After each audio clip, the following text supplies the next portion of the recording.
besties, welcome back to the channel. It's me, Kiya, and I'm back with another video. In today's video, we are going to be talking about how to become emotionally independent.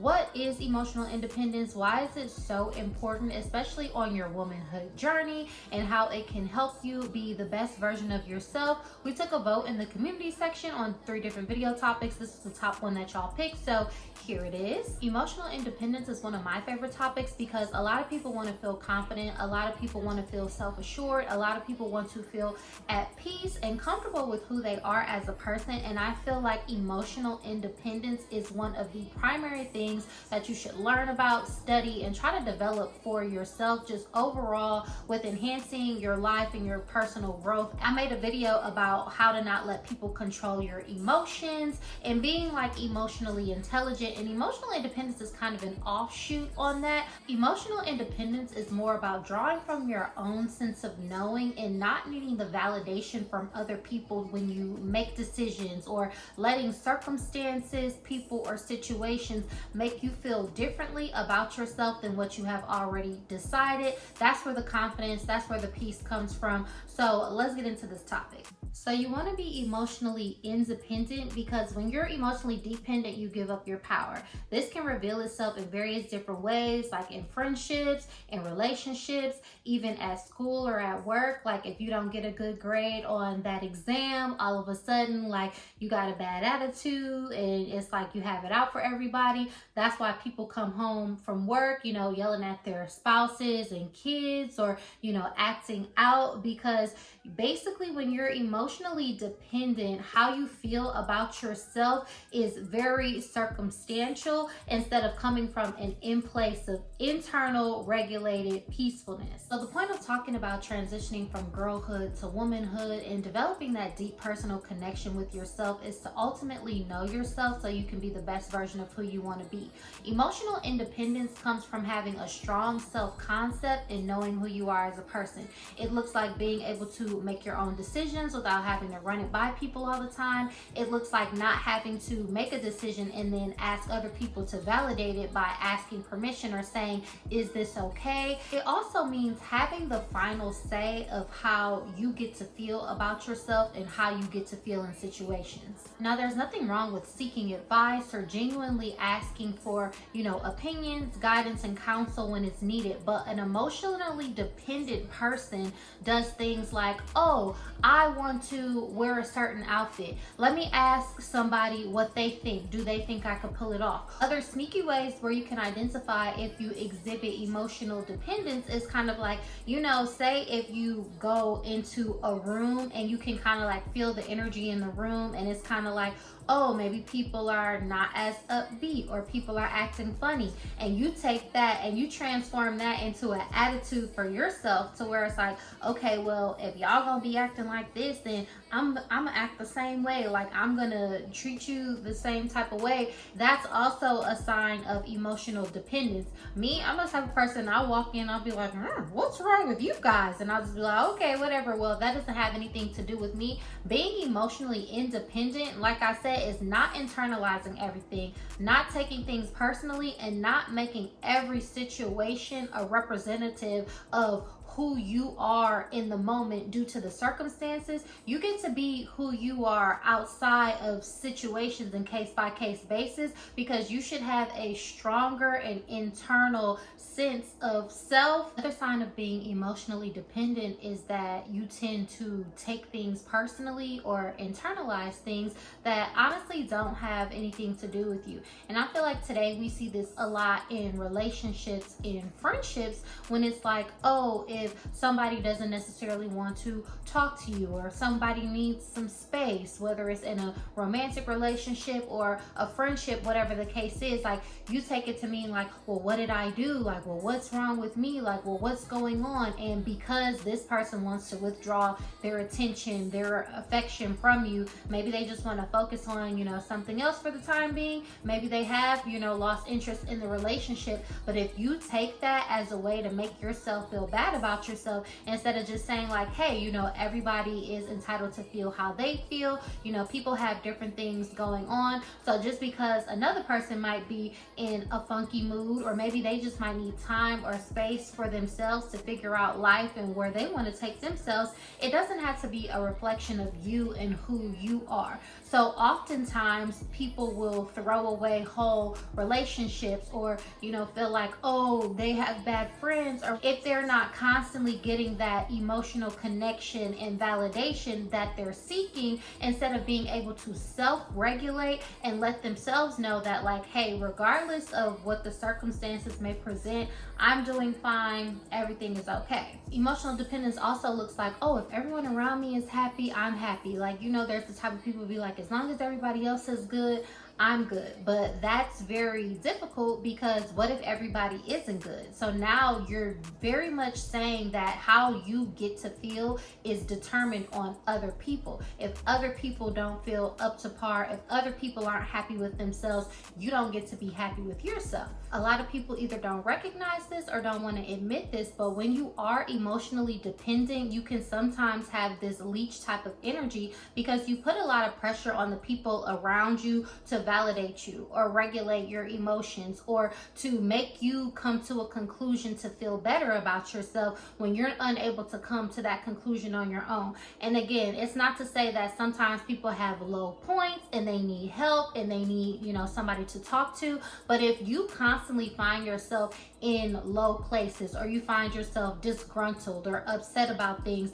and you constantly have to bounce your energy off of somebody else, it can be a lot of pressure for someone to have to help you dissect and process your emotions, especially if you're not even able to communicate them effectively. As a person, I feel like I've always been pretty emotionally independent, because I'm not the type of person that will just ask people for advice for the sake of a conversation, or ask people their opinions. If I want to do something, if I want to go somewhere, if I want to start something, I'm going to just get up and do it. And it doesn't really matter if other people agree with me or not, because I agree with myself. So developing emotional independence starts with knowing who you are, agreeing with yourself, and just having the confidence that you get to do what you want to do, and then in result you get to feel how you want to feel. When you're emotionally independent, you tend not to have a victim mindset, and the reason you're able to not have that victim mindset and not blame other people is because regardless, you had a made up mind on what your decisions are, and you're able to stand firmly in that.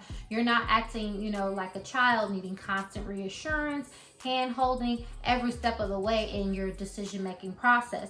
Something that I had to learn as an emotionally independent person is how to spot emotionally dependent people and not forge deep relationships with them. When you're an emotionally independent person, or an independent person in general, some people can look at you and be like, oh, like she has this thing, like I want to be friends with her, and, you know, see if they can get it or emulate it. Or they look at you as like, oh, well, they give good advice, or they're wise, or this or that. But something that I've learned is that you cannot tell people that things that they're not ready to hear.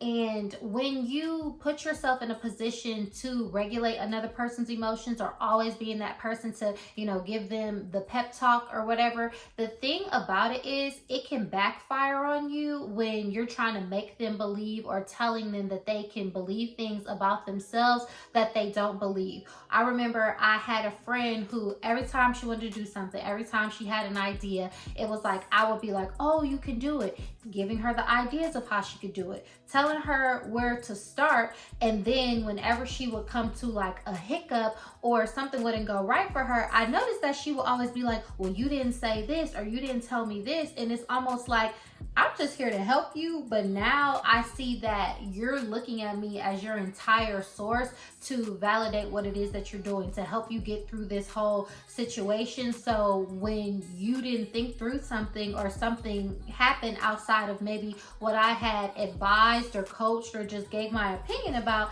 now you're using that as a way to kind of like, you know, be a victim and blame me and say like, see, I knew I shouldn't have listened to you, or how come this or how come that. It was very strange, but a lot of people do that. And if you're one of those people, that's something that you should definitely work on, because it's not okay. And if you are the person who finds yourself in that situation, like I would, it's your responsibility to kind of like nip that in the bud and say, okay, I'm not going to be associated with an emotionally dependent person because it's just not my responsibility. You know you're emotionally independent when you can regulate your own emotions and your levels of stress in life without the interference of another person, or constantly letting, outside circumstances sway how you see yourself or how you want to naturally feel at peace, with yourself and your emotions. That's what emotional independence is. It's not being swayed by the circumstances that are happening in a situation. And it's also not needing somebody to like swoop in and save you and pat you on the back every time and say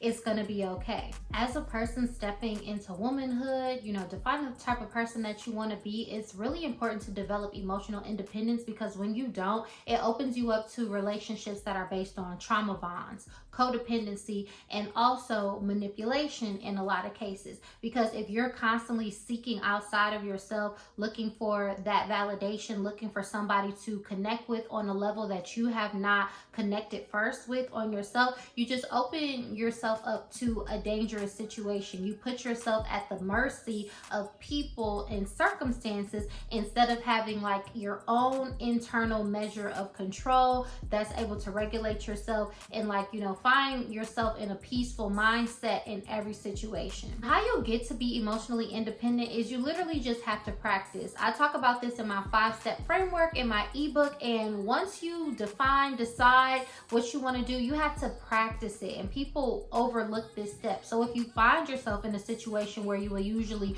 run to another person, or if you find yourself in a situation that is a trigger for you, you have to practice taking your deep breaths.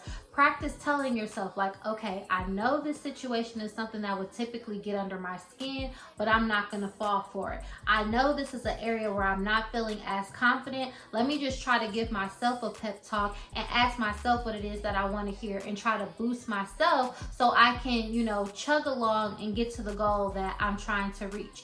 Practice always makes perfect in every situation. So if you don't practice, breaking those habits of being dependent, you're not going to find yourself in an emotionally independent place. When we talk about developing relationships based off codependence or trauma bonds or even manipulation, I remember when I was in high school and I had a group of friends, and maybe every couple weeks or a month, we would have these dramatic sessions in the car where everybody would cry and talk about their problems. And I dealt with a lot of different things at home growing up that my friends were aware of. And so I remember when we would be in the car in these sessions, I would just listen to everybody, tell them it will be okay, offer advice, whatever the case was, what I thought was being a good friend, being there for them. Until one day, one of the girls, she said to me why don't you ever share what's going on with you? Why don't you ever cry? Why don't you ever break down? It's do you even want to be close to us? Do you even want to be friends with us? You go through all of these things.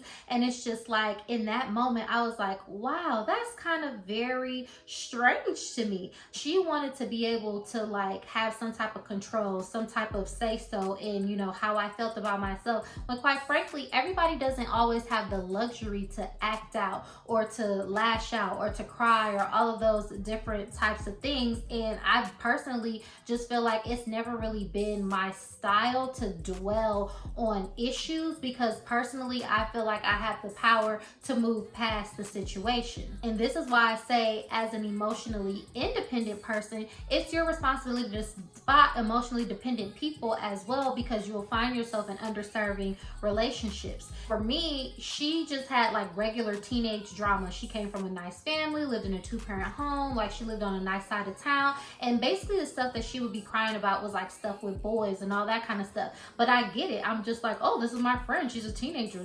Teenage girls get to be dramatic. I'm having compassion for her and her situation, where I'm never the type of person to compare people's trauma, but other people would say oh, probably what I was going through was a little bit more serious. And she recognized that, and so to her it's she felt felt embarrassed for, you know, needing people's attention or compassion or advice to get through what she was going through, versus looking at me and being like, well, you know, why don't you ever break down? Like, you have all of these things going on and this is worse than what I have going on. So, you know, like, what's up with you? Early on, I definitely learned that emotional independence is a superpower, because if you don't have that, you know, you might not even be aware, but people might be waiting for the moment to where that they can use your emotions, your situation, and, you know, what you have shared with them against you. How you become emotionally independent is learning how to be there for yourself. And it's not in like this hyper independent, I don't need anybody kind of way, but a lot of times people get this woe is me attitude, like, oh, nobody understands, nobody was there for me. And I get that, but like, even if nobody understands, even if nobody is there for you, you have to, you know, be there for yourself, and you still get to feel good about yourself. You still get to, you know, go from taking yourself to an emotional low point to bringing yourself back to equilibrium. That's still something that you get to experience even if another person is not a part of it. One thing I will always say is, like, we get a lot of conflicting messages in society today when it comes to friendships and relationships, and don't let anybody misguide you into thinking that emotional dependence is the way to go, especially when you're on your womanhood journey, when you're trying to learn who you are, stand in your power, and be the best version of yourself. A lot of times it'll be like, oh, I want somebody that knows me better than I know myself, or I know I can always count on this person, or this is the type of person that, you know, brings me out of a dark place, and that kind of thing. And it's like, having your own emotional regulation is paramount, because I've seen it backfire so many times in relationships and friend groups too. Because the thing is, as long as you're agreeing with each other, it's fine. But as soon as you disagree with your friend, then you feel attacked. Then you feel like, you know, they're not identifying with you as a person. And there you go again, you know, finding yourself feeling like you're in a spiral, or nobody gets it, or nobody understands you. Because what if we are friends and I don't agree with you? What if I do disagree? Or what if I don't think about it in this kind of way? Now you don't get to feel good about yourself. Does that mean that there's something wrong with you just because I hold a different opinion? No. So ultimately it boils down to having a strong concept of yourself, agreeing with yourself, learning how to regulate your own emotions, and that is when you will find the true emotional independence, inner peace, and happiness that you're ultimately searching for. Becoming emotionally independent is very important to me, because overall it's just empowering, and that's what I'm all about. Like, what can I do and how can I help myself through a situation? When you're emotionally independent, you bypass the whole nobody gets it, woe is me, victim mentality, and you go into, okay, how can I use this situation to learn, grow, and better myself? So I hope you like this video topic. I hope it helped you. Let me know down below, are you working on your emotional independence? Is this something that you've ever thought of or considered, something that you have and have developed, and how is that going for you? Don't forget to like this video, subscribe to my channel, leave a comment down below. I want to know your thoughts, and definitely check out my guided ebook workbook, Adult Girl Diaries. This is great for any person who is on their womanhood journey, from girlhood to womanhood. You may not know where to start, but you want a guided plan to help you identify your goals, your values, so you can move forward and be the best version of yourself you can be. It's available at my website, octobersong.com. Again, thank y'all for tuning into this video. Hope you enjoy, and I'll catch you in the next one. Bye.